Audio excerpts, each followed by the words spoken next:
So what direction is America going, and is that the right direction?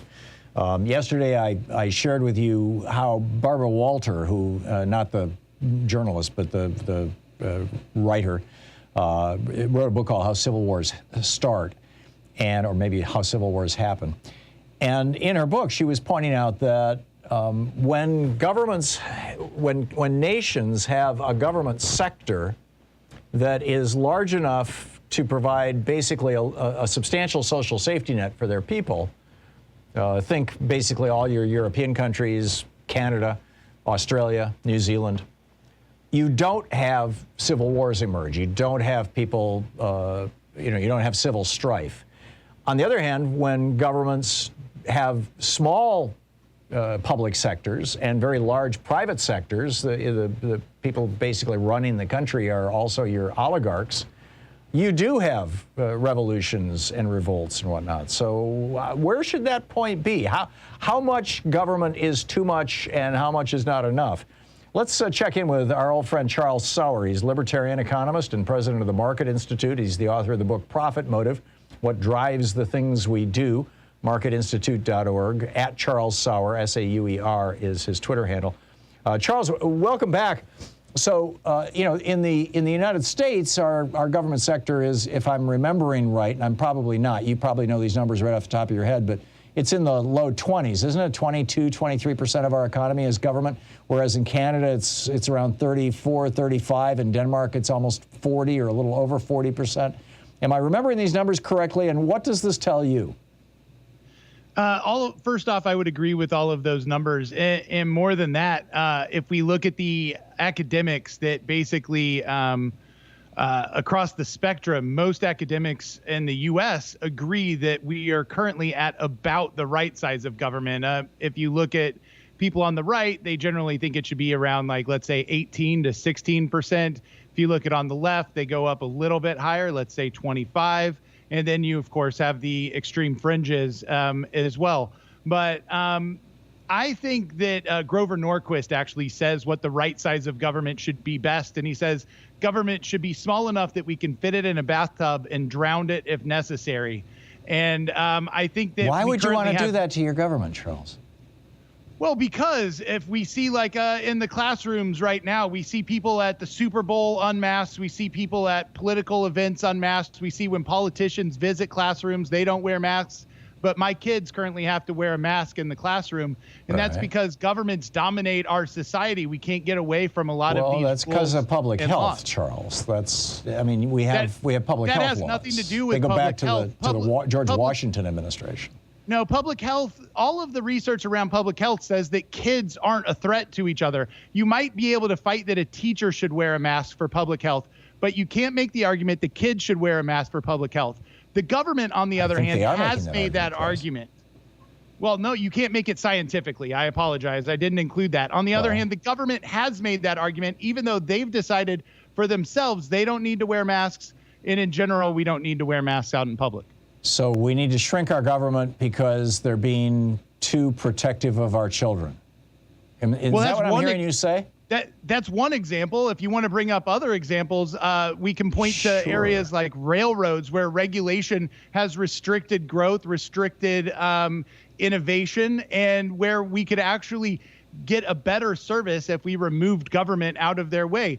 It happened in railroads. And this was the left that actually started moving these back. Jimmy Carter rolled back regulations on air and made a better service. Jimmy Carter rolled back regulations on rail, and we got a better service. Yeah, so, it may be. Government is too big. But we can get super granular if you want. And I'll give you examples on my side. But I think that it would serve us and our audience better if the people listening, if we kept this on a kind of a macro scale. I mean, it looks to me like what's happening in the United States, and this is I guess the gist of my question for you. It looks to me like what's happening in the United States is we went from small government USA up until basically the 1933. And government was not providing much of a social safety net to anybody anywhere. We had the Great Crash, the Republican Great Depression. Then you had the New Deal. FDR came in with Keynesian economics and said, no, if we build a social safety net, that gives not only safety to American families, to American workers, but it also will reinvigorate our economy. It'll get us out of the Depression. And that ideology, that notion of the role of government stood until 1981 when Ronald Reagan was elected. Reagan comes in and says, oh no, government is too big, we have to cut it. We have to cut taxes to the billionaires. We have to raise taxes on working class people. He did that 11 times, by the way, including putting a income tax on Social Security. And so for 40 years now, we have been in this neoliberal world rather than a Keynesian world. And it's looking to me, I mean, Joe Biden has come in and basically said, we're done with neoliberalism. We're going to go back to Keynesianism.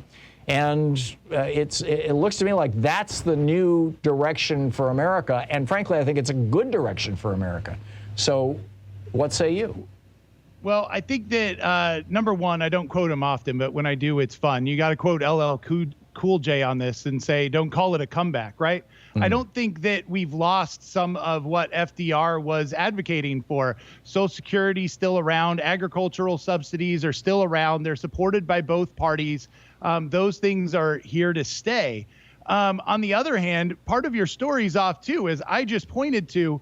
It wasn't Reagan that was kind of the onset of this. You had the deregulation started under Jimmy Carter, because the government was going in the wrong direction. The economy was going in the wrong direction. And even he saw it. If you look at his 1978 State of the Union address, he talks about the fact that government can't do it all. And I agree with you, Charles. Everybody understood it. Yeah, Jimmy Carter deregulated a bunch of things in the last 2 years of his administration. That was, 78 was the year that Maggie Thatcher took over England. Her party took the parliament, and she was the grand champion of neoliberalism, and Jimmy Carter bought into some of that stuff.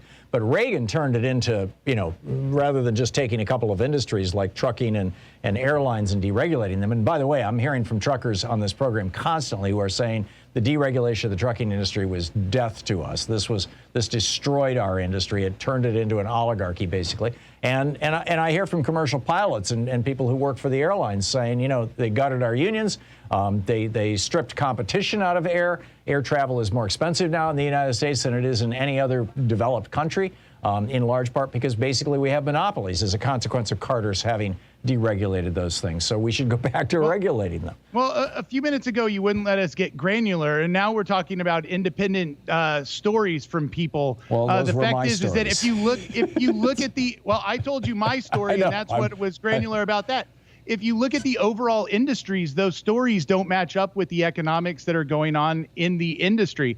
But I wanted to get that out of the way because in the end, I agree with your idea of where we're going in politics. If you look at the Heritage Foundation, they recently published a 30-page paper calling going against the totalitarianism of big tech.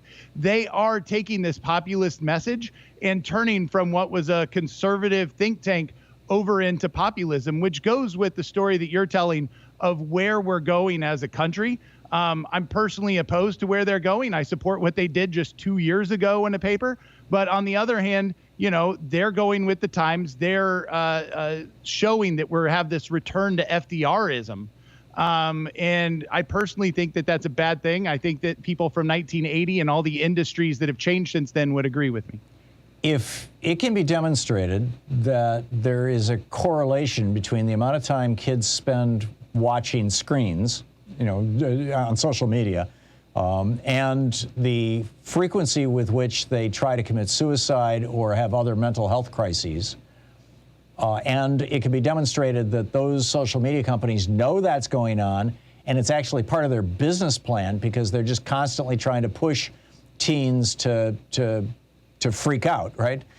Just like they do with adults, because it increases engagement and thus increases their profits. You're saying that you think that companies should just be allowed to do that to our teenagers? Well, I believe that I would support a company that came out with an opposite business plan, and I believe that you should too. That's free market economics. But on the other hand, if you supported a proposal that just went after that small segment of big tech, which I haven't seen statistics to back that up, but I'll assume that you're right and you're giving straight statistics on that. If you had a policy that just supported that, that might be supportable. But on the other hand, what we're seeing... Wait a minute, we found a regulation that Charles might like? As soon as you write it down, the odds of me supporting it are pretty low, and you know that. But on the other hand, that would make a lot more sense than saying that a company can't buy any other that a large company like Facebook can't buy any other company, because that doesn't just stop Facebook. That locks in Facebook at its size and then hurts all of the people that are trying to come up and take If Facebook had never bought Instagram, Instagram would have been a good competitor for them. I mean, the Facebook has bought dozens of companies that were potential competitors. That seems to me like a lousy business model. And it's not just Facebook, obviously. Facebook would have never met their market cap that they were at of what, 900 billion before their recent turn down of 26%. They wouldn't might not have gotten as rich, but they also might not have done as much damage. Well, look, that's not that is untrue and unprovable. They can do damage at any size. Anybody can do damage at any size, right? Look at what some of the websites on the right do and the message that they push. So it doesn't matter what size you're at. You can push a bad message. You can have a bad business model. The fact is that in all likelihood, let me ask you a quick question, Rich. Amazon, Charles, Google has a great forgive the interruption. We have 26 seconds. If I have a building and I welcome people into my space, and then they commit crimes in front of me, I can be prosecuted for allowing that to happen. Why, if Facebook has a space and they invite people in and those people commit crimes, why is it right that Facebook cannot be prosecuted?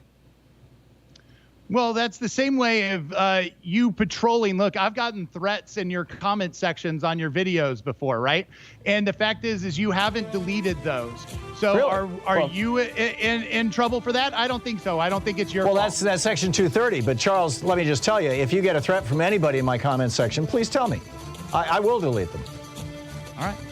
But, I appretiate that. I like you. Yeah, I like you too, Charles. It's a problem all over. Charles, I got to run, but thank you very much for being with us today. Charles Sauer, marketinstitute.org, Charles Sauer on Twitter. Hang on just a second. This is the Thom Hartmann Program.